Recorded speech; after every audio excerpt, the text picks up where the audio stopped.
It is my great pleasure to be here with you today on the second day of our conference and to introduce Jenny Haydock, who's the Deputy Chief Economist from the UK's Competition and Markets Authority, which I'm sure you will have understood if you're online and overseas. That's also abbreviated as the CMA sometimes. Jenny Haydock has extensive experience of the economic aspects of competition policy. She's been working for almost 20 years in private practice and public service, and is alongside the chief economic advisor leading the CMA's economics activities, which includes about 160 economists, I would note, which makes it one of the largest collections of economists in any competition authority that I'm aware of, and related professionals. She has a doctorate and is involved in the CMA's preparations for the new digital markets regime in the UK. She's also had economic responsibilities for a number of the digital market analyses performed by the CMA, and more generally is involved in competition enforcement, merger control, and market studies and investigations. She's in the past, I guess, prior to coming to the CMA, also worked as an expert witness, so she has a good sense of what goes on both of these two sides of the equation, and she's graduated from Oxford, I would note, with her PhD. So it's my great honor and pleasure to introduce you today, Jenny. So over to you for a keynote. Thank you so much, Sean. Oh, thank you. It really is a great honor to be here today as a keynote speaker. I've been attending CCP conferences for many years. I don't actually remember which was my first, but I know that I was in Norwich in June 2010. And I also remember fondly more than one trip to Delia's at Carrow Road for a conference dinner. So it is, for me, rather incredible to be here at least 15 years later, giving a keynote. Very kindly, Sean and Farasat gave me pretty free rein as to what I talk about today, but they did ask that it be of some relevance and interest to people who are based outside the UK. Now, inevitably, I'm going to be discussing things from my perspective, which is as an economist at the CMA, but I think and hope that many of the issues I'll raise will be relevant outside of the UK, because I know that many of the issues that the CMA is grappling with, and indeed the UK is grappling with, are reflected elsewhere around the world too. So less than a month ago, the government gave the CMA a strategic steer.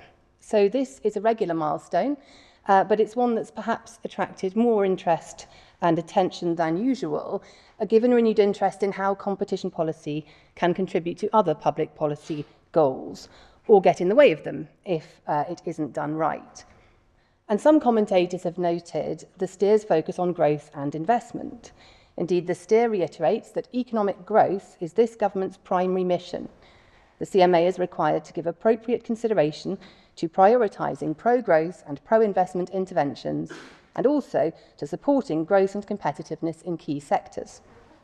As I will return to later, I think there is a strong evidence that good competition policy facilitates growth. But alongside that clear focus on growth, for me, in my role as a senior economist at the CMA, what the strategic steer also draws out is the need for us to think about impact. So in particular, the need to choose cases that maximise the positive impact of the CMA's limited resources, the need to properly understand why and how our work creates positive impact, including beyond the firms or sectors at issue in individual cases, and the need to explain that to stakeholders, including the taxpayers who fund us. And simultaneously, the need to think about the potential negative impact of our work, for instance, the scope for the CMA to create unnecessary uncertainty for businesses. And lastly, we need to think about how the impact of the CMA's work is affected by the wider context in which it operates, including the government's industrial strategy. So this morning, I want to explore some of what the CMA is doing, including the interesting economic work that has been done and is being planned across these different elements of impact. First, I'll talk about our recent initiatives relating to our merger control function, which focus on making the regime as effective as possible while removing avoidable costs for businesses. I'll go on to discuss the work of the digital markets competition regime, which is an area I've been closely involved in for several years now. In building a new function from the ground up, we've had to engage directly with questions about how to maximise impact and avoid unintended consequences while moving at pace and engaging closely with stakeholders. Next, I'll pick up a specific request from the strategic steer to provide government with advice on the development and implementation of industrial strategy. And finally, I'll turn to the question of how we measure the impact of the CMA's interventions and how we think about the benefits of competition policy more generally. And although all the issues I've just mentioned present challenges, they also all require economic thinking, to the point that, in my view, the role of economic analysis in competition policy has never been more important. So first, our approach to merger control. A lot of focus recently has been on the way the CMA goes about its work, things like how it engages with stakeholders, whether its processes are sufficiently transparent, whether it could make decisions or reach other milestones more quickly. Some of you may have heard about the 4 Ps: pace, predictability, proportionality, and process. These are key areas where we have committed to improving the way the CMA works. And in February, the CMA set out how these 4 Ps would apply to its mergers work. I don't have time to go through each of the Ps here, so I'll focus on 2, proportionality and process. So on proportionality, in the context of mergers, we've identified a need to think carefully about our approach to remedies, both in terms of the remedies process and also the balance between different types of remedies. In March, the CMA launched a review of its approach to merger remedies, including holding a wide-ranging call for evidence. The consultation closed a few weeks ago. We are now considering the responses. The principles behind the review are that every deal that is capable of being cleared, either unconditionally or with effective remedies, should be. We should also reach the best remedial outcomes as quickly and efficiently as possible. This ambition is not new, and the CMA has only ever blocked a tiny proportion of mergers. But we want to ensure our approach is really delivering. Hence, we are considering, among other things, when behavioural remedies may be appropriate. The CMA has also committed to taking a proportionate approach to looking at global deals, upholding our duty to protect UK consumers and businesses, but having a sharp focus on those cases which have a clear and direct impact for UK consumers and businesses. I'd also mention the 4th P, process. In March, the CMA published a mergers charter. This document is designed to do 2 things: to set out the principles for how the CMA will engage with businesses and their advisors during merger reviews, and also to explain what we expect from businesses in return. It is founded on the understanding that constructive and direct engagement with businesses is vital to ensuring that we are able to take well-informed, evidence-based and timely decisions. I believe this reciprocity, which is at the heart of the Charter, is crucial. Over the years, I've worked on a number of merger investigations, including as part of case teams drafting requests for information, reviewing and analysing evidence, and writing decisions, and I know firsthand how valuable it is to have good faith, timely engagement from businesses and their advisors. The work of economists on mergers is all about understanding how competition in a given market works and what the merger can be expected to change. These can be complex questions to answer, and we have demanding statutory deadlines within which to answer them. Late submissions, submissions that are overly long or do not address the relevant issues, analysis provided without underlying data or code. These are not just frustrating for case teams, but they impede the ability of the CMA to reach robust conclusions with the pace and predictability that we want, and at worst may create a risk that we do not reach the correct decision. I am therefore very glad that the Charter, as well as committing the CMA to demanding standards for its processes, also sets out how businesses are expected to engage. These expectations include evidence being provided in a timely and complete way, submissions being tightly scoped and focused on the main issues of potential concern, direct engagement with business personnel where possible, and advisors facilitating constructive engagement. As many of you already know, I believe that parties' economic advisors can play an important positive role in the CMA's processes, and I can think of many times when submissions from consultancies have been very helpful to the CMA understanding the market properly and reaching a robust conclusion. But this is all the more reason to encourage consistently useful and timely submissions. At the same time, the Charter commits the CMA, among other things, to be streamlined and targeted in its information gathering, to provide regular updates to merging businesses on the status of the merger review and the issues being investigated, and to ensure that businesses have routes to direct engagement at regular and appropriate stages. If we can combine that streamlining, focus and pace from the CMA with good faith engagement from businesses, then I am confident we can create a win-win. I expect this to also go directly to the CMA's impact, to mean the CMA is deploying its resources efficiently, maximising its positive impact, and reducing, where possible, any costs for businesses. So that was mergers. Turning now to the digital markets competition regime. So many of you are very familiar with this new regime, but in case you are not, in case you've missed one of my previous presentations on it, let me explain.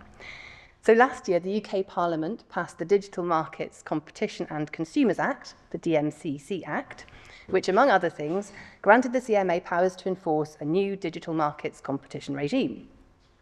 This regime applies only to those firms which are designated as having strategic market status, or SMS, in relation to a digital activity linked to the UK. Designation can occur only after a firm-specific investigation by the CMA, which examines whether a firm has substantial and entrenched market power and a position of strategic significance in the digital activity. To be designated, firms must also have a global turnover exceeding £25 billion or a UK turnover exceeding £1 billion. So earlier this year, we launched our first SMS investigations. In particular, we are investigating whether Google has SMS in search, specifically general search and search advertising services, and whether either or both of Apple and Google have SMS in mobile ecosystems. These investigations are expected to issue consultations on proposed decisions regarding the SMS designations in the coming weeks, with the final decisions due by October. At the end of April, the CMA published guidance to explain how it will apply the 4 Ps to the new digital markets regime in order to support growth, investment, and business confidence. As that document explains, the new regime has been specifically designed for innovation-led markets, and as a result, the 4 Ps are already reflected in it. For example, as I just mentioned, the regime can apply to only the very largest firms, and then only those which have substantial market power that has become entrenched. Even if a firm is designated, there are no blanket rules that automatically apply across all companies. The CMA will take a tailored, bespoke approach to identifying and addressing specific harms. I should say that this design is not merely a happy coincidence. The advice that the CMA gave to government when the regime was being designed was based on robust economic reasoning about what would justify the CMA having these new powers, and also on years of experience of what works and doesn't work when it comes to competition interventions. For example, we felt it was essential that market power was a key criterion for a firm to be designated with SMS, because in this context, market power is a necessary but typically not sufficient condition for harms to arise. If customers and users can choose between multiple credible providers and do so in an informed and unconstrained way, that is, if there is no market power, then it is difficult to see how there would be a problem that would warrant new powers being invoked. Similarly, perhaps the most important role of an economist at the CMA is to understand how competition works in a given market or sector. And from that work, one quickly learns that there is no one-size-fits-all answer. From that perspective, it was quite obvious that the regime's interventions needed to be bespoke, to allow for example, the very different business models in the digital sphere, and to allow us to weigh the costs and benefits of intervention on a case-by-case basis, to ensure that specific identified harms are being appropriately addressed. That said, the CMA has thought carefully about what it can commit to further that goes beyond its statutory obligations to ensure a proportionate, swift and predictable approach, to the benefit not only of potential SMS firms, but also the myriad other stakeholders in the digital space, including UK-based challenger firms and consumers. One result of this thinking is that alongside the upcoming provisional decisions as to whether Google and/or Apple have SMS, we will be publishing a roadmap for each investigation, setting out possible future interventions if the firm were to be designated with SMS. We will seek input from stakeholders on the roadmaps and, of course, keep them under review. Being involved in the digital markets regime from very early in its design to the present, as we prepare to publish our first provisional decisions, has been incredibly interesting and an immense privilege for me. I have no doubt it will be one of the highlights of my professional life. This is in part because I am acutely aware of the potential of this regime, in particular to unlock opportunities for growth, innovation and investment in the UK tech sector, including by incentivising investment and innovation by the largest digital firms and by ensuring businesses across the UK have a fair shot at success, and ultimately to benefit consumers through more innovation, more choice and lower prices. But I am just as cognizant that delivering this positive impact will be challenging. For instance, our analysis must be robust, even in the face of great complexity, as well as responsive when circumstances change. We also need businesses and investors, both in the UK and abroad, to have confidence in the regime, and this must be reflected in the way that the CMA operates it. Okay, moving on from the specifics of the digital markets regime. It is perhaps a sometimes overlooked element of the CMA's mandate that we give information and advice to governments and public bodies across the UK. This includes advice on how policy can be designed and implemented to promote the interests of consumers and harness the power of competition to deliver long-term growth and prosperity for the UK. The strategic steer has reinforced this role, including a specific request for research and advice on industrial strategy. In April, the CMA published a report entitled Industrial Policies, New Evidence for the UK. This report was produced by the CMA's Microeconomics Unit. For any of you that don't know, the Micro Unit is a group of economists within the CMA who focus on research rather than casework. The group's remit is to produce independent, open access, collaborative research to inform evidence-based policy, and in so doing to contribute to the academic, policy and public debate of open issues related to competition and productivity. The April report on industrial policies examines the approaches of the UK and selected other countries, comparing these approaches and assessing their effects. It's a great piece of work, and what follows will be, at best, a partial summary. And I believe some colleagues from the Micro Unit are attending the conference. I encourage you to ask them about it if you see them, or indeed to read the report for yourself. So, as I'm sure you all know, industrial policies are policy tools governments can use to shape the industrial composition of their nation's economy. When combined to achieve a particular goal, they form an industrial strategy. The CMA report focuses on financial instruments targeted at specific firms, for instance, tax credits, favourable loans, or direct capital injections. These so-called vertical tools affect specific sectors or groups of firms, in contrast to horizontal tools which apply across the whole economy, such as technical standards, competition policy, or data use policies.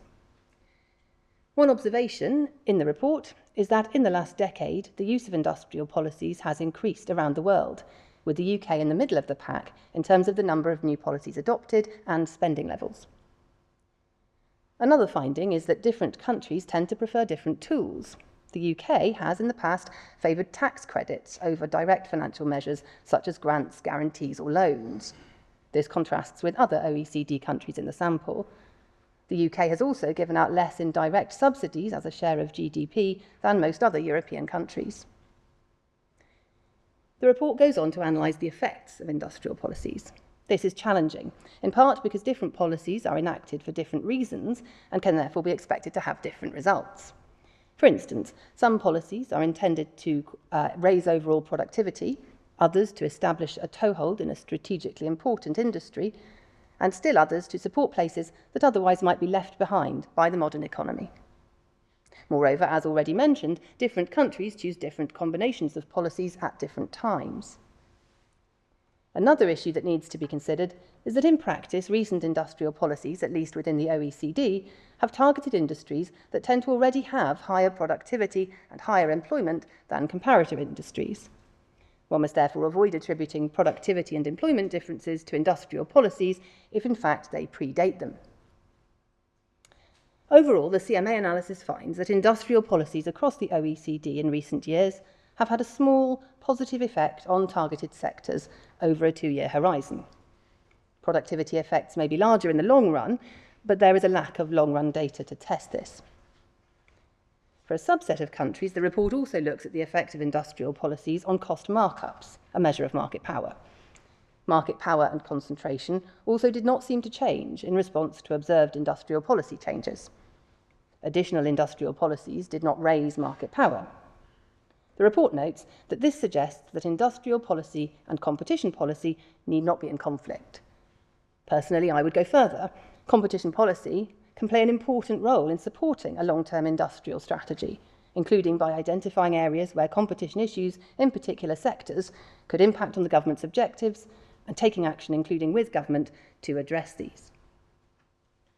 Having considered average effects, the report then zooms in to look at the effect of different tools and on different target sectors. Tax credits, for which, as I mentioned, the UK has historically shown a preference, appear to have the biggest positive impact on productivity in the targeted sectors, followed by state loans and loan guarantees. Industrial policies also appear to be more effective in sectors such as manufacturing, mining and utilities than in services. Because industries are not distributed evenly across regions, the impact of industrial policies can also vary between areas of a country. The report's analysis shows that in the UK, subsidies play a larger role relative to regional GDP in Wales and Yorkshire and the Humber. For Northern Ireland, the East Midlands and the South East, subsidies are a much smaller share of the regional economy. The report also spends time considering the 8 so-called growth-driving sectors identified by the UK government in its Industrial Strategy Green Paper, including clean energy, creative industries and life sciences.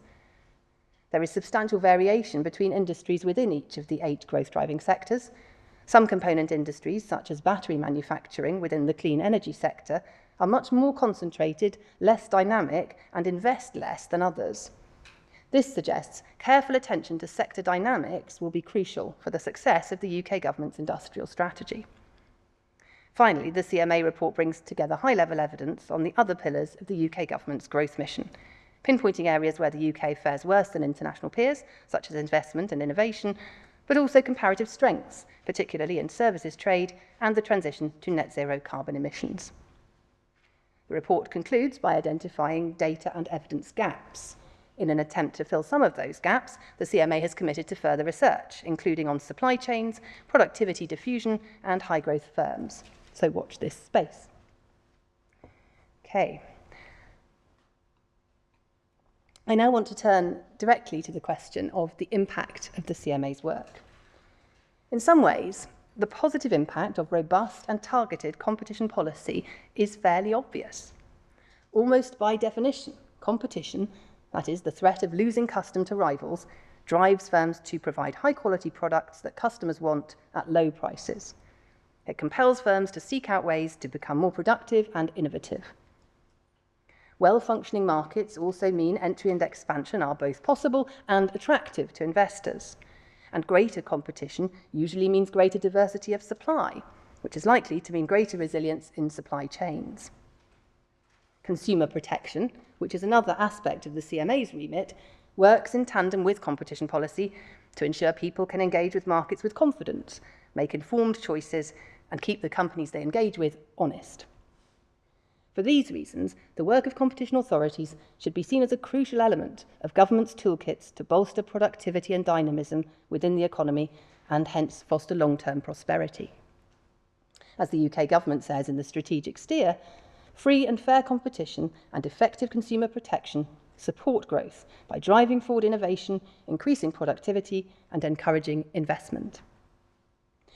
But if all this is obvious, and as far as I know largely uncontroversial, why is there a need for the CMA or any other competition authority to examine its impact more closely?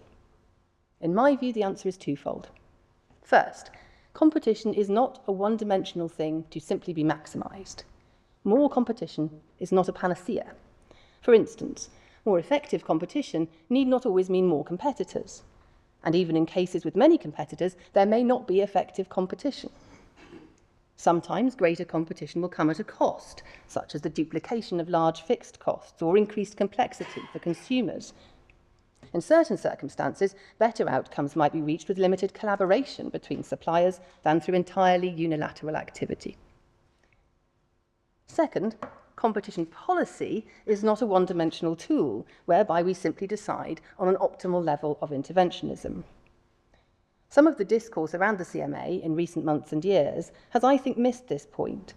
It has claimed that the CMA has become systematically more or less interventionist. I think this is generally the wrong way to think about this issue, at least in practice. Learning from the evidence about what has happened following past decisions, or learning from new academic research, or responding to the specific circumstances of new industries, these things are not about increasing or decreasing the level of intervention. Rather, they are about trying to improve the accuracy of the CMA's work and therefore the positive impact. It is also very important to remember that the choices the CMA faces are often a long way from simple binary options. When the CMA decides which cases to prioritise, it is typically choosing from a range of possible cases, each of which may have multiple scoping options. Remedies are often chosen from a range of possibilities. Such choices are multidimensional and often complicated. And as already discussed, intervention, or the potential for intervention by a competition authority, is not costless, including in terms of the burdens it can place on businesses. Hence, it may be uncontroversial to seek to make competition policy more effective, but what exactly does that mean, and how best do we do it? Those are the questions we are seeking to answer in greater detail. One element of doing that is the 4Ps initiative and the associated consultations and engagement the CMA is undertaking so we can better understand the perspectives of our stakeholders. Another element is work such as the analysis of industrial policies discussed earlier, and other work by the Microeconomics Unit, such as the regular State of Competition report, which assesses how competition is working in the UK. This work allows us to better understand the wider context in which the CMA's interventions apply. But another key element is measuring the impact of the work we have done to better understand where we can add the most value. This is not a simple task. The CMA has always been required to report annually on the delivery of direct financial benefits of its work to consumers, and must show that over a rolling 3-year period, those benefits are at least 10 times the size of the costs to the taxpayer of running the CMA. For the 3-year period from 2021 to 24, the estimated direct financial benefit to consumers was £8.2 billion in aggregate, representing an annual average of £2.7 billion. The average ratio of direct benefits to cost over the last 3 years was 23:1. And our next annual impact assessment, covering 2022 to 25, will be published in a matter of weeks. These impact assessments deliberately focus on the direct financial benefits to consumers of the CMA's work, which are, of course, only a portion of our overall impact. Our estimates exclude the impact of a number of cases where the CMA's intervention is likely to generate considerable consumer benefits, but these benefits were difficult to quantify in a sufficiently robust manner. For instance, this includes some of our consumer protection work and cases where we issue guidance rather than an infringement decision. The estimate of benefits also excludes the CMA's compliance work, international activities, and advice to government. In addition, the focus on direct financial benefits means that we exclude many important, wider impacts of the competition regime. For example, we do not take into account the deterrence effect of our work, which may be very substantial, but is difficult to measure precisely. The CMA recently examined deterrence as part of a literature review which we published in January. This built on earlier work, including a previous CMA literature review from 2017 and research commissioned by the OFT. Our 2017 review described evidence that the deterrent effect of competition authorities' work is substantial. Academic research focused on deterrent impacts in cartels and mergers. Evidence indicates that deterrent effects are a multiple of the direct impact of competition enforcement. Academic research published more recently adds to the evidence that the review and prohibition of anti-competitive mergers through an effective regime also deters other potentially anti-competitive mergers from being proposed.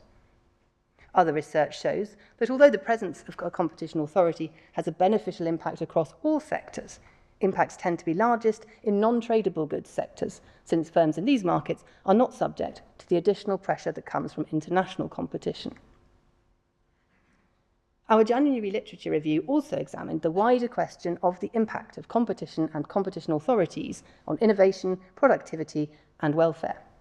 Again, this built on earlier work, in this case a 2015 CMA report, which summarised the evidence on the impact of competition on productivity.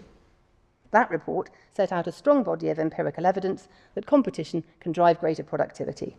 This included studies that demonstrated a positive relationship between strength of competition and productivity growth across sectors, as well as studies of deregulation or other exogenous changes in competition, which found that increases in competition lead to productivity improvements. The evidence suggested that competition places pressure on firms to become more efficient, ensures more productive firms gain market share, and drives innovation. The report also highlighted empirical evidence that competition policy itself had a positive impact on economic growth and productivity. There is now further evidence that increased competition leads to improvements in innovation diversity and technological advancement, highlighting the positive effects of increased competition on innovation. Other research adds to the evidence of significant productivity gains from effective competition enforcement. Although perhaps unsurprisingly, cross-country studies suggest the gains in productivity growth are largest from establishing a generally effective regime, and smaller but still positive from incremental improvements to already established and well-functioning systems. Overall, the body of evidence indicates that strong competition enforcement has significant wider economic benefits, including on innovation, productivity, and consumer welfare. To conclude, next March, it will, almost unbelievably, be 20 years since I started working full-time as a competition economist. I worked for nearly a decade as a private sector consultant and have now been a public servant for a similar length of time. At points over those years, I think it is fair to say that the positive impact of competition policy has sometimes been taken for granted. And that wasn't wholly wrong. Competition is essential for a well-functioning economy.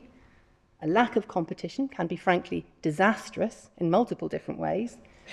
A strong, independent competition authority is an absolute necessity for effective competition policy.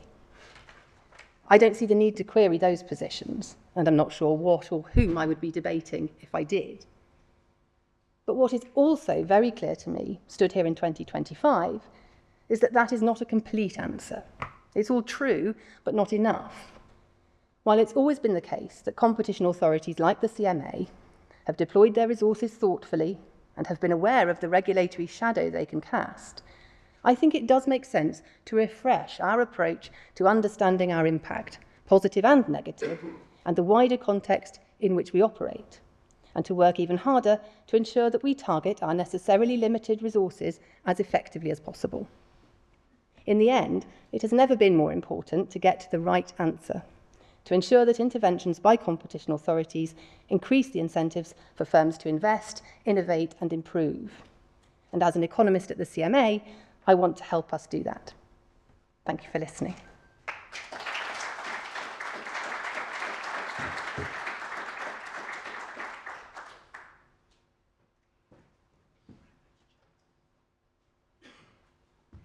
All right, thanks very much. We're going to move straight to the panel at this point. So thank you, Jenny, so much for this kind of enlightening tour of what has been going on and hopefully a little bit of what is coming in the future. We're really delighted to have that. So panelists, please come forwards, and we will start up.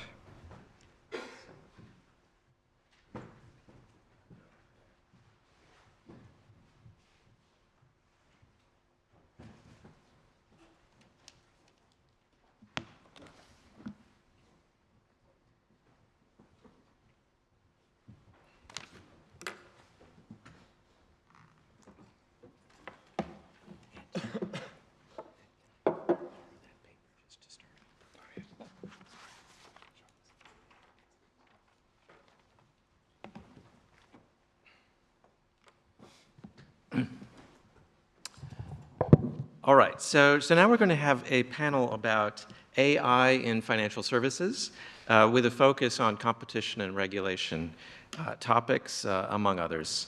And I'm really delighted to introduce this panel today. We have with us three experts in their domain on this topic, and I think we're going to have a really interesting conversation with them. Professor Sheri Markose from the University of Essex is also an advisor to the Bank of England, in addition to having expertise on financial markets, financial services, and things like crypto, actually, as well. So looking forward to have you speak. We'll have Ed Smith here from the Financial Conduct Authority, who also has extensive experience with other regulators, such as the Competition and Markets Authority.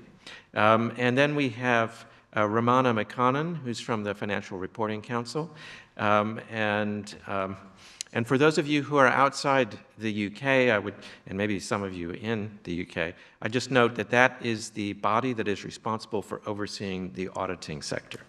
And I think I can note on behalf of the group here that we're really going to appreciate all of your personal capacities in this session today. And you are not necessarily speaking for your institutions, I think, particularly for those from the regulated ones. And so we should take that in mind as we listen to your views. I'm coming to this topic personally from the perspective of leading a new research project at the UEA, which is part of a Horizon research grant on AI for policy. That's a €3 million grant overall. And the UEA focus is particularly on AI for finance, ensuring that systems are trustworthy, and looking at where regulatory developments might serve a useful purpose for trust or system improvement, and also where they might be excessive. And we'll be focusing on a number of products. One of those products might be robo-advice, for example. And if you want to discuss any of those topics with me after this session or at another time, another day, please do not hesitate to get in touch, because this project is lasting for 3 years from the UEA perspective. And I would just note that it's a joint project that's led by the University of Tilburg. So really we're delighted to be working with them, and also a Technical University of Munich and other partners on this project. Today, our conversation is going to be about a number of aspects of AI as it's entering financial services, and there will be a little bit of time for questions at the end, I hope. So please take note of ideas you might have as we go through. I'd like to start this session by establishing some basics, some views of what the world looks like on the ground now, and what developments, therefore, have occurred already. So to what extent AI is being incorporated in the back office, to what extent is it client-facing? I'd like to start with Ed and ask if you can share with us some of your findings and maybe emerging issues that are arising from your survey work with the Bank of England. Do you have any companies coming forwards with specific requests to be examined, I think, is also another question I'm curious about. Okay, well, thanks, Sean. So at the FCA, our purpose or our aim in relation to AI is to enable a safe and responsible environment that, in terms of the adoption of AI in UK financial services, in a way that drives innovation, benefits consumers and markets, and encourages growth. And in that sense, two things that means. One is we take a tech positive attitude, whereas previously I think we've been more tech neutral in terms of the outcomes. I think we're much more tech positive now, and that means supporting firms to experiment, develop, and test their new AI products. And we've launched a number of initiatives in terms of sandboxes or innovation support services to really help firms test new models. But it also means for us as a regulator really understanding the adoption of AI and what's actually happening in the market and what is developing. And as part of that function, we have initiated a regular survey of firms with the Bank of England to understand really what the adoption of AI tools is in financial services. The last one we did was in November last year, where we surveyed over 100 firms, large and small, in financial services to understand what the adoption rates were. I mean, some of the overall findings, and adoption of AI, if you take a very wide definition of AI to include algos and all sorts, then that's pretty pervasive in financial services. You see an 85% response rate of firms using AI in that kind of wide definition. That drops, actually, interestingly enough, to only 17% if you take a sort of LLM Gen AI definition. So fewer firms are adopting the kind of latest frontier technologies at the moment. If you have a look at where they're using AI in their firms, a lot of it, as you said, Sean, is still in back office processing. IT and operations are the single biggest area where AI is used, but it's also increasingly being used in cybersecurity and money laundering technologies and in fraud detection. So those are kind of the big areas where we're seeing it adopted, less so, I think, at the moment in potentially consumer-facing technologies or consumer journeys. But that is, I think, increasing. We know, obviously, that chatbots are being used to an increasing extent for consumer support. Again, that's about a third of companies saying they are using and introducing chatbots. So that kind of is being adopted into consumer-facing areas, but that's a little bit slower. I think what's interesting is you see an analysis of the risks that firms see in adopting AI. A lot of those are in the reputational risks, and that probably explains why consumer-facing adoption of technology is perhaps slower, because of the reputational risk of consumers being sort of freaked out by the use of their data, in some sense, being played back to them, or in some sort of model error or hallucination type effects. So there are concerns around that. There are concerns around privacy and what it means for customers to, as I say, have their data played back to them in ways that they might find mysterious. So those are kind of the blockers and where we find nervousness around it. We also see growing third-party dependencies in relation to adoption of AI. So a lot of firms, 33% of firms, will be using third parties for their AI models. That in itself also creates some of the risks that we're talking about here, in terms of not necessarily understanding the data that is coming in through third parties, or the risk that is inherent in third-party models. So some of that also is reflected in that. Lots of governance findings. Firms generally have quite developed governance processes around the adoption of AI within their risk governance frameworks. Quite a few of them will put single responsibility on CTOs or COOs. So that area of governance seems to be well developed from the survey. I should add to Sean, your question, you asked about what we're seeing in individual firms. So we've run innovation services, an innovation hub, for about 10 years. We recently had the 10th anniversary of that. And where we're seeing firms really at the frontier coming through, we've seen models recently around credit decisioning using AI tools, which is interesting. We've seen insurance risk assessment tools coming to the fore again, using different forms of AI for that. We've also seen tools which help to give guidance, if not advice, to consumers in terms of their consumer options, and using sort of language models to try and simplify for consumers, according to their reading age, for example, try and simplify the options and the text around certain products. And those seem to be, really interesting ways of actually encouraging financial inclusion. So those are the sorts of things we're seeing coming through our Great. services. Okay, wonderful. Thank you. Thank you, Ed. Maybe Ramana, I wonder whether you can give us some of your thoughts on how AI is currently being used in auditing processes. Yeah, sure. Thank you, Sean.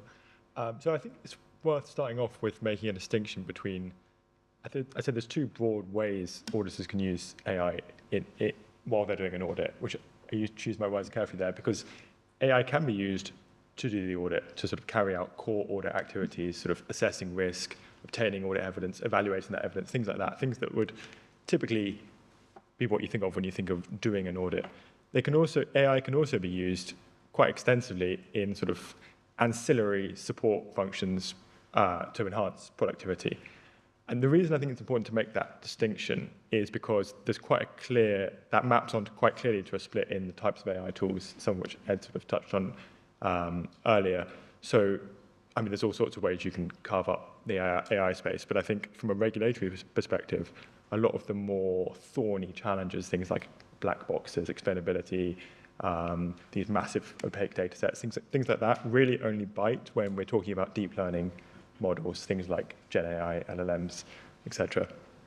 And at the moment, we really only see those kinds of AI tools used for the productivity enhancing ancillary support functions, things like chatbots for audit teams to query their audit firm methodology, things like that, or a first draft of an email to a client or a work paper, things that are not typically what you'd consider the core of an audit.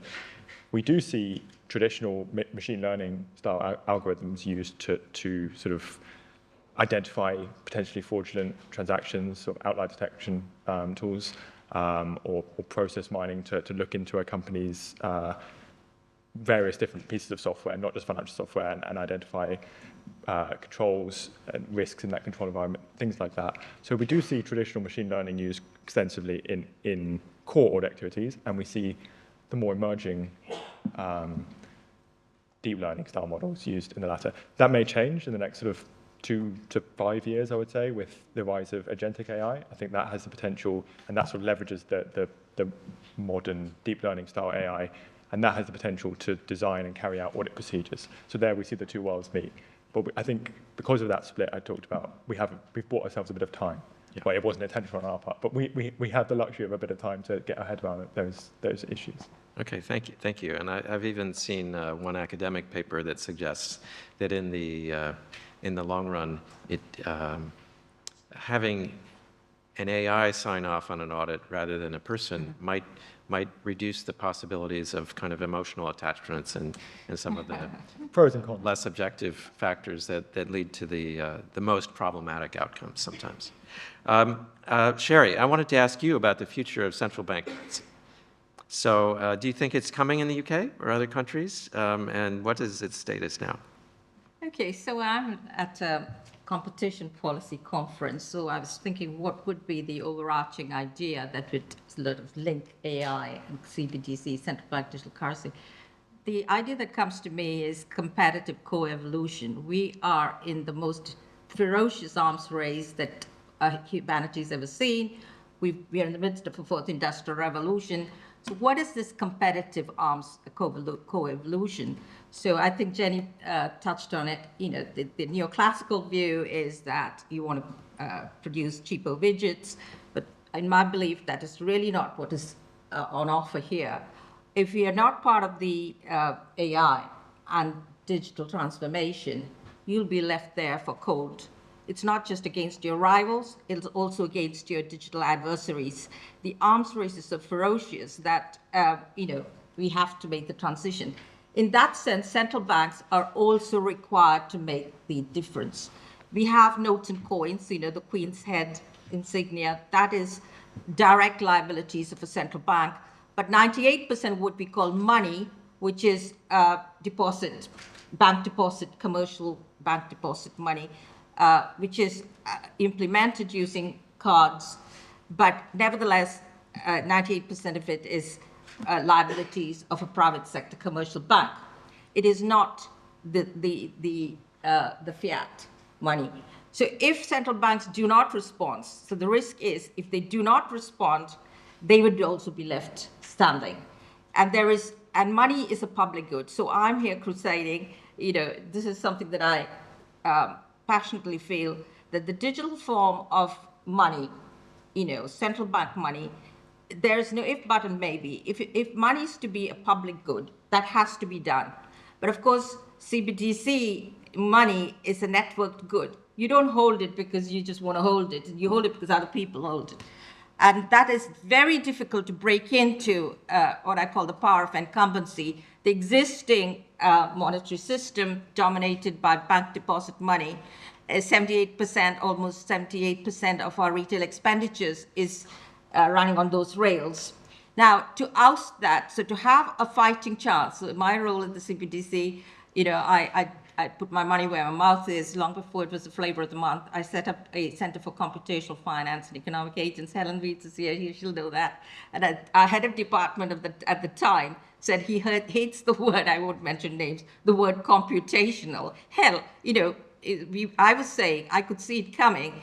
I could also, we did a study on cashlessness in 2003, and we could see the writing on the wall that we were transitioning very early in the day. It came up first in notes in payment systems, became digital very quickly, and because that is the lifeblood of the digital e-commerce economy. So if the central banks do not produce a digital fiat money, monetary sovereignty is at threat, you might say, well, so what? Because money is a public good. We do not want it being issued by private sector entities behind walled gardens. There would be fragmentation. There'll be multiplicity of exchange rates. So the singleness of money needs to be protected and advanced. But we can't leave anything to chance. So I'm building a sort of population scale agent-based model to work out if 52 million people need to adopt it in a sustainable way, because we have to achieve critical mass. You can't just have small focus groups here and there. You might have to target 10 million people to get any fighting chance to have it win.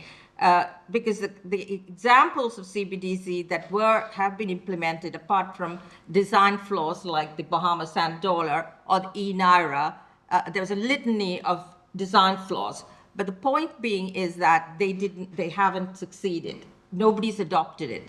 So that's really where I come from. And then, of course, I do systemic risk. So we need to be concerned about certain issues to do with a CBDC, people's concerns, that Ed raised, are issues to do with privacy. Anything which has a digital footprint can be tracked and traced. So the fear of the general public, you don't have to be a libertarian from Texas. You'd be worried about, your privacy, incursions of a government weaponizing things against individuals and so on. But then, the solutions are twofold. You can have solutions coming from technology itself, pseudonymous entries into the centralized ledger or in a distributed ledger, whatever. You could put that in place. You could have, the central bank has to convince the rank and file that they won't be making incursions, also because they're constitutionally required not to do that. So the short answer, Sean, at the moment, the Bank of England is in its sort of planning stage. There has to be primary legislation before something as important as this has to come in. And certainly, since we only have one chance and we have to get it right, the reputational damage of launching something and it not succeeding is very much there because of the networked aspects of of money. The good thing, of course, is ECB and Christine Lagarde made a forceful statement that they're doing it. Trump, as you know, with his techno bros and crypto bros, have parked the idea of CBDC. But I think, it is not something that we can let slip. we have to achieve it, we have to implement it, but it has to succeed. So it's best to take time. I can't put a calendar on or, endpoint of when it's going to be done. But hopefully, I think in Europe, this might happen. In India, definitely, I'm from India, and the Reserve Bank of India is in the pilot stage. Yeah. And I have very good reasons to believe it will succeed in India. Okay, well, that's very interesting. I mean, I've heard some people argue the only thing would be really key for this is that taxes be payable in the central bank digital currency. And so I'd just suggest maybe you give a minor tax discount for the first few years. That would motivate a lot of people to adopt, if adoption is your concern. Okay, so that's a crazy idea, but I wanted to put it out there. Now I wanted to go on and ask you again, Sheri, for this time some thoughts on explainability and transparency in AI more generally, and how important is that for financial services? Absolutely, and it's a point that Ramana said. It's a black box. So there is a paper that just came out from Barclays. They said LLMs, as you know, it's a glorified sentence completion algorithm. It is very good. It's phenomenally good, but it hallucinates. Occasionally, it sort of spells things or puts out things out there that nobody knows where it's come from, right? So they say they have now a sparse autoencoder, another AI tool to sort of. So if you ask a question in financial services, with good earnings, the stock price of a company is likely to be what? Dot, dot, dot. This is what ChatGPT, fill in the blanks, right? Now, of course, it can come up with completely nonsensical answers. There's no causation or causality in these models. It's correlation based and so on, in the nth degree. So the so-called autoencoder would sort of highlight, sort of flag out instances where to mitigate the problems of hallucination and so on. But it's nowhere close to the level we want to. So where is AI going to succeed in you may have heard Keir Starmer talk about the extract, the extract being, when you have huge data sets. This is in the planning process in councils, where it's all done, paper and pens. You'll have to sort of read documents, hundreds of pages and so on. So that's where AI is very good at. You can, do the find prompt, find various words or whatever. You can do what requires 3 or 4 months can be done in this 3 hours. So the planning process could be sort of smoothened. So that's where, so you might say that's back office, but it is more than that actually, isn't it? I mean, entire processes would be revolutionized. But having said that, Darren Acemoglu has written this paper called Simple Macroeconomics of AI, and he throws cold water. He says, he gives, in the next 10 years, he says, productivity, GDP growth would be less of 1% as a result of AI adoption. I'll come to why that may be the case, because I think you're going around. Yeah. Okay, great, thank you. So now I want to head over to Ed and ask you to talk about commercial liability. Who is responsible if something goes wrong? And especially in financial services, you mentioned as many, 30+% are outsourcing some of their supply. When you outsource, and you have multiple companies involved in delivering what you might think of as the end product, who's liable if something goes wrong, and how is that determined? Well, thanks, Ron. I think in terms of regulation, I think the answer is fairly clear that it's the primary firm who is selling the product or service that will be responsible for delivering the outcomes, and the outcomes in regulation under the consumer duty or under other aspects of our rule book. That will be the responsibility of the primary selling firm to meet those regulatory obligations. In commercial terms, I think it's more difficult, and I think I think there will have to be commercial law judgments to determine in due course where that commercial liability will sit. And I know, potentially that's something that government might also have a role to play in. Because I think that is a key concern of firms as to where, if something goes wrong, if a model hallucinates, or if the data is not robust in some way underpinning the model, then where does that commercial liability sit and between the third-party outsourcer and quite often I think with these third-party outsourcing relationships, what you'll have is mixed data. So you'll have some data taken from the firm itself, and then some data or LLM sitting above that in the third-party outsourcer, and because that data then gets mixed, it becomes quite difficult, I think, potentially to sort out how the responsibility works. Under our regime, we have what's called the senior managers regime. So, and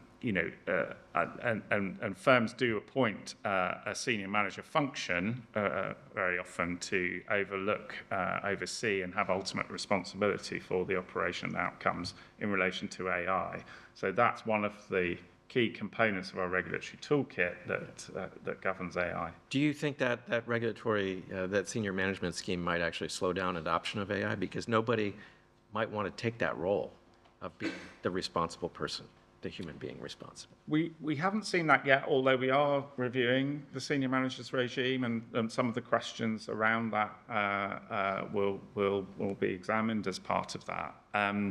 I think, what we get back from firms, and we recently had a roundtable, is more in that kind of reputational commercial liability space rather than necessarily the sort of regulatory responsibilities that firms have. And that seems to be more of a blocker if that's right. But I mean, one other aspect is, and it depends how the market for large language models or these kinds of things develop. But if there is severe concentration in that market, then you have to.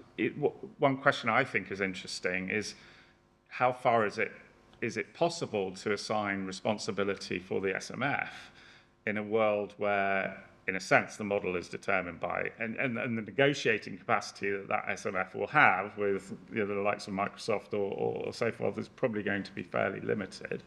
How do you kind of assign responsibilities in that world? And that's interesting.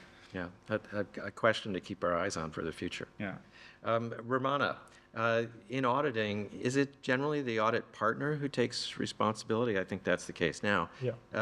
Is there any thought that might evolve in the future? Yeah, I think this touches on many of the same issues as Ed has been discussing just now. So yeah, for the last sort of getting on for 200 years, the model in audit has been that the responsible individual, the audit partner who signs the audit opinion, takes responsibility for all the judgments that go on in the audit, including the big one at the end, sort of the accounts true and fair.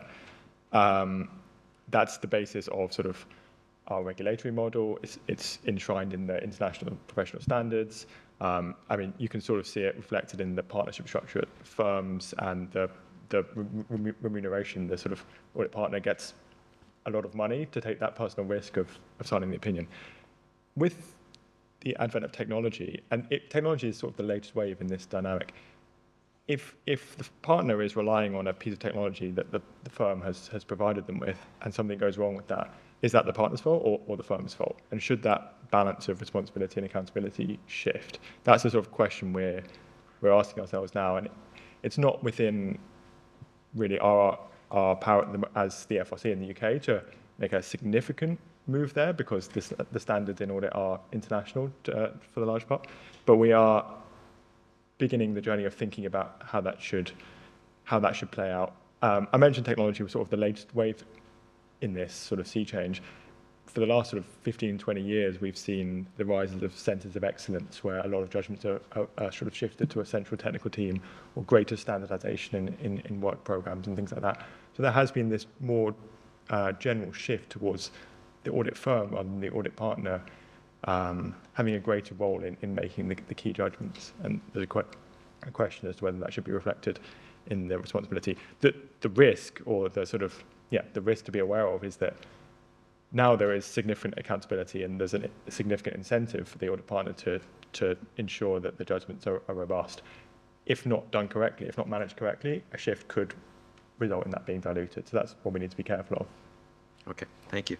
And Sheri, do you have any thoughts on accountability, particularly in a world where it's not really possible to ensure zero error, even with high effort? And so that even with high effort comment is quite important, I think, in the overall. Sean thinks even worse than that. There is the dark side of AI, as you know, right? Even Jeffrey Hinton, the godfather of AI, says, you know, the algorithms, LLMs, and the Gen AI is so powerful. The power of recombination. This is something you can do only in digital systems. This is something that I do from a foundational point of view. There is within competitive co-evolution, you're not just competing with rival firms of the same, in the same area. The biggest competition is against digital adversaries, the hackers, the deep fakes, identity theft, name it. Which crypto exchange, digital exchange hasn't been hacked?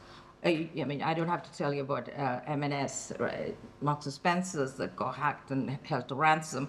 So one of the reasons why it may not translate into GDP and productivity is because a very large part of the developments that we're seeing in AI is to counter the adversary. The threat, cybersecurity threat, you cannot overemphasize it. So a lot of it is sucked away in that, so it isn't producing new widgets or GDP. It's just to counter, just to stay still in the same square because your money's being, taken away with somebody in North Korea and all that. The old days, if you hold up a bank, you have to go there with, shotguns and sort of physically be there. Now, from remotely, you can attack anything whatsoever, which is online and digital. So this is, I'm actually a product of a very special kind of game theory that was taught to me at the London School of Economics by somebody called Ken Binmore, a famous game theorist. And he asked this question, maybe I was the only person who took it seriously. He said, anything that is, deterministic or software related, you have to ask this question apparently. What about Gödel's liar? I never understood what that meant, but what that means is that it's axiomatic that all software will be hacked to pieces by the digital adversary, which is in the foundations of computation. It's called the liar, right? Its business in life is to negate anything that it can predict, and software is deterministic because it's executable, and what it produces will be what, you would know it. So that is where a lot of the productivity and growth. But you cannot not invest in that arms race again. Yeah. No. Okay, thank you all very much. Time is running, so I wanted to open up for some questions from the floor, if that's okay. So anyone want to ask a question or make a comment?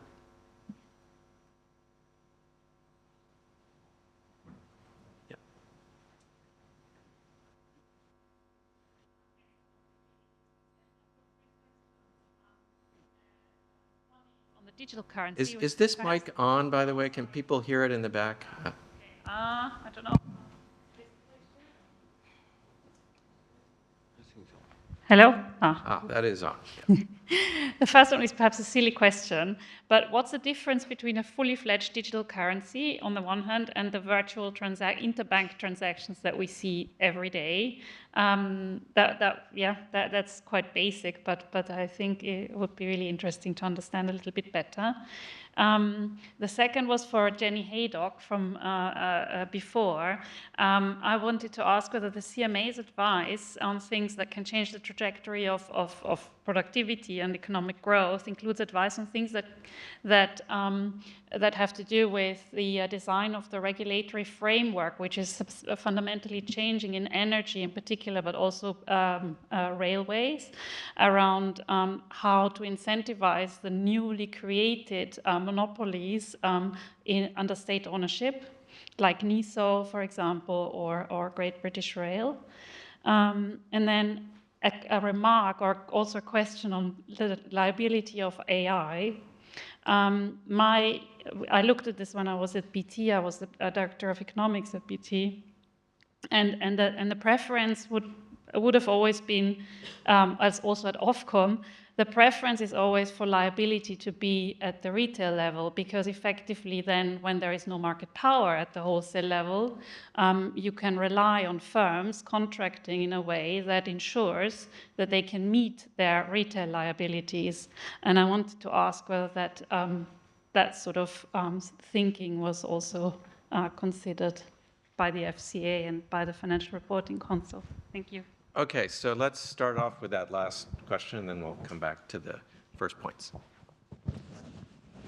Yeah, so in terms of as I said, the regulatory liability is definitely at the retail level, or the firm that's selling the product or service. So, if something goes wrong with that, or there's a rule violation in some way, then the action is taken against the firm selling the product rather than the third party. And there's very clear rules about how firms or retail firms should manage those third-party relationships and make sure that they are meeting compliance obligations, and that there's governance of that relationship to ensure that the outcomes are being achieved, et cetera, et cetera. So that's pretty clear. I'm not so sure about the commercial liability law and where that would sit, and that's an interesting question. As I said, one of the difficulties you have with that third-party relationship is when you get concentrated market power in the third-party provision of that. That's problematic for a whole host of reasons and competition reasons as well. But also from a regulatory perspective, if you have that real asymmetry of power between a third-party provider and a potentially smaller retail firm, how does that play out in terms of the obligation? I mean, the obligation is on the smaller retail firm, but to what extent can they negotiate that relationship in order to achieve their regulatory outcomes? And that is an interesting question. And I don't know if you have any additional comment. Largely just to echo that. So in audit, there's standards for the performance of an audit, and there's standards on the firm to maintain an appropriate quality management system, which relevant here includes obtaining or maintaining appropriate technological resources. And that is whether they've built them in-house or obtained them from a third party. But the responsibility will be on the firm and not on the third party. I agree with Ed that if the third party is Microsoft, that might get complicated. But yeah, Okay. there's something else. Every industry is grappling with that sort of dynamic.